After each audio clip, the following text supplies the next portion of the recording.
Les secteurs d'art appliqué, c'est un secteur très vaste et en même temps à la mode, concernent aussi bien l'architecture d'intérieur, qu'on appelle design d'espace, design de produits, les designs tout court, mais aussi les stylismes, l'art textile, et puis il y a également des diplômes de métiers d'art, comme typographisme, cinéma d'animation, vitrail, sculpture métal, matériaux de synthèse, etc.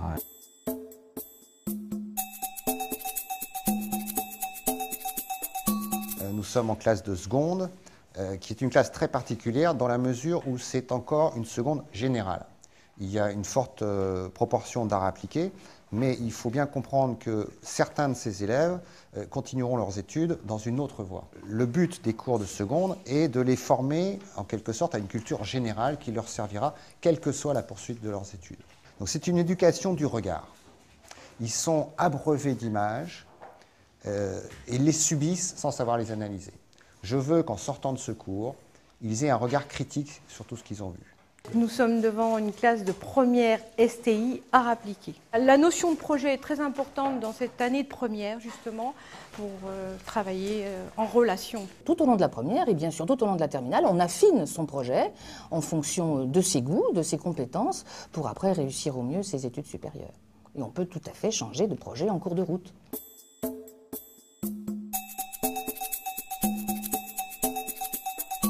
Le baccalauréat STI art appliqué est un baccalauréat très riche, puisqu'il permet non seulement de s'orienter dans tous les domaines de l'art, mais également poursuivre des études d'art. Il y a les écoles de beaux-arts, art, sculpture, etc.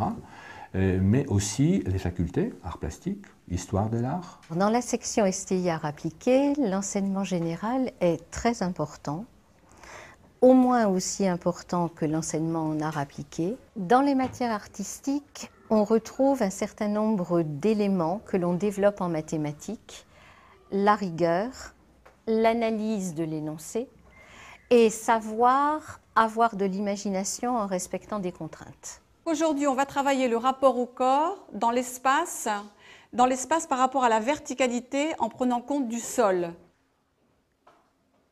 Donc cette matière, elle est importante en fait à titre personnel, parce qu'elle développe leur écriture, mais aussi à titre professionnel. Parce qu'en fait, quelque part, ils se construisent en tant qu'individus, dans l'expression de leur art, mais aussi, en fait, professionnellement, pour faire des choix.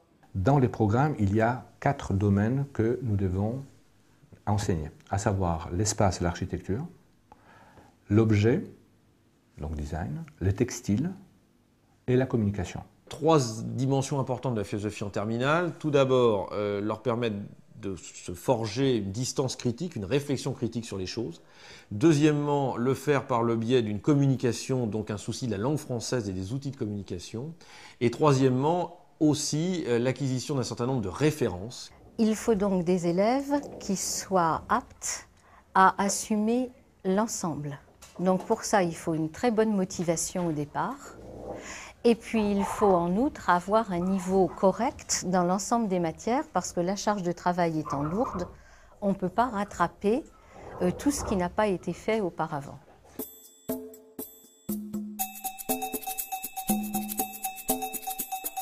La MANA, c'est une mise à niveau d'art appliqué. Ce sont des élèves qui viennent de bacs généraux, je dirais, et qui n'ont jamais fait d'art, c'est-à-dire qu'ils n'ont pas fait d'art appliqué, seconde, première, et qui veulent se destiner à des métiers d'art. Donc ils se remettent à niveau, si vous voulez, pendant 1 an. Il y a quelques heures, il y a 6 heures en moyenne d'enseignement général, et puis bien entendu, tout le reste est consacré, donc quelques 27 heures par semaine en moyenne, en matière artistique, d'art appliqué et d'art plastique.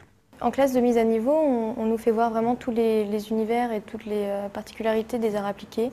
Donc j'ai pu faire aussi bien de l'archi que de la communication visuelle, que même du design. Je les initie à la conception d'objets, donc passer de l'idée à un dessin et ensuite du dessin à la réalisation. Je sors d'un bac STT, j'ai toujours aimé dessiner, les cours, je faisais toujours des petits dessins, c'était vraiment une passion. Ce cours leur permet aussi de prendre une décision quant à la suite de leurs études. Moi, j'envisage un BTS communication visuelle ou dans le stylisme. Je pense m'orienter plus dans l'illustration ou le cinéma d'animation. Après, ça dépend si je peux être prise. C'est toute la difficulté de la MANA. C'est-à-dire qu'ils doivent se retrouver, ils sont en concurrence avec des élèves qui ont quelques années derrière, qui ont fait des bacs arts appliqués. Ce sont des élèves qui se sont investis puisqu'ils ont fait un choix pour 3 ans.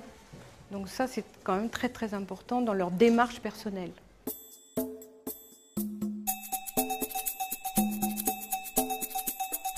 Le nouveau baccalauréat n'est absolument pas un bac professionnel. Il vaut mieux faire un CAP, de dessinateur d'exécution en publicité par exemple. Là, on a une formation professionnelle. Un bac STI art appliqué, dorénavant, est uniquement ciblé sur la poursuite des études. Le BTS, brevet des techniciens supérieurs, c'est un diplôme en 2 ans, mais qui finalement va être intégré dans les processus de Bologne, c'est-à-dire les systèmes LMD, licence, maîtrise, doctorat, et qui permettra à tous les élèves qui l'ont en poche d'intégrer les 3e années de certaines écoles, aussi bien en France qu'à l'étranger. Après ça, il y a des élèves qui vont dans la vie active, et puis qui, après quelques années, reviennent aussi pour se faire une spécialisation. Concrètement, donc effectivement, on peut faire design de produits, BTS, art céramique ou DMA, céramique artisanale. Pour les domaines du textile, on peut faire le stylisme, art textile, mais également il existe des DMA, broderie, maille, tapisserie. Dans les domaines de la communication, vous avez DMA typographisme, DMA illustration, gravure, mais également cinéma d'animation, ou encore le BTS communication visuelle, option graphisme, édition, publicité, ou option multimédia.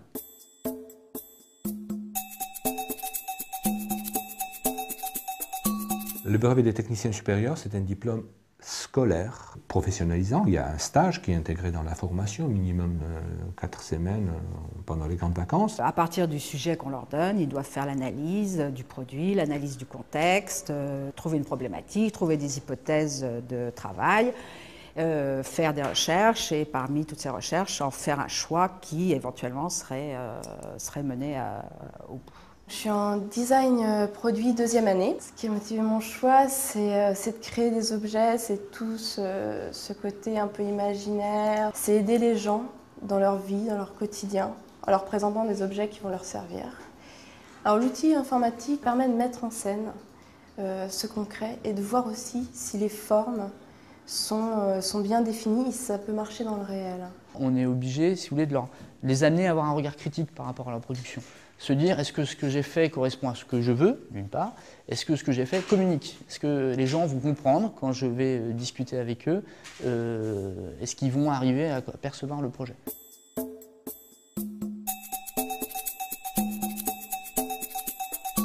Après mon bac, un BTS en com multimédia à Olivier de Serres et ensuite j'ai décidé de revenir me réorienter en animation. J'ai enchaîné avec un BTS de communication visuelle.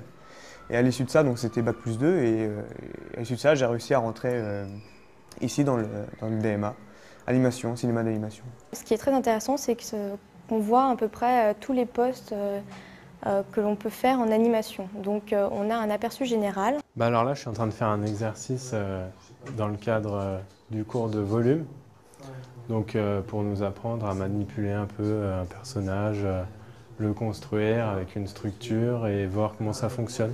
Donc c'est le premier exercice et on se rend compte que c'est assez compliqué.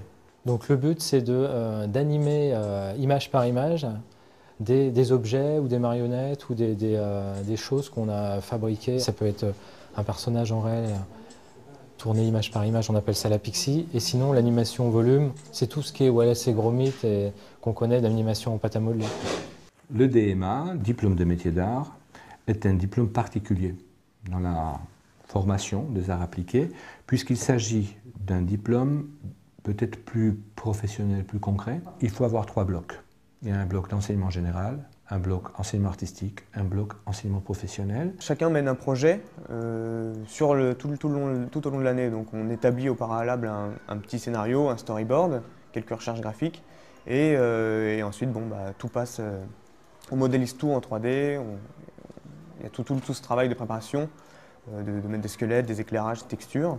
Et enfin, on passe à l'animation proprement dite. Un scénario, c'est une histoire, mais c'est aussi un point de vue.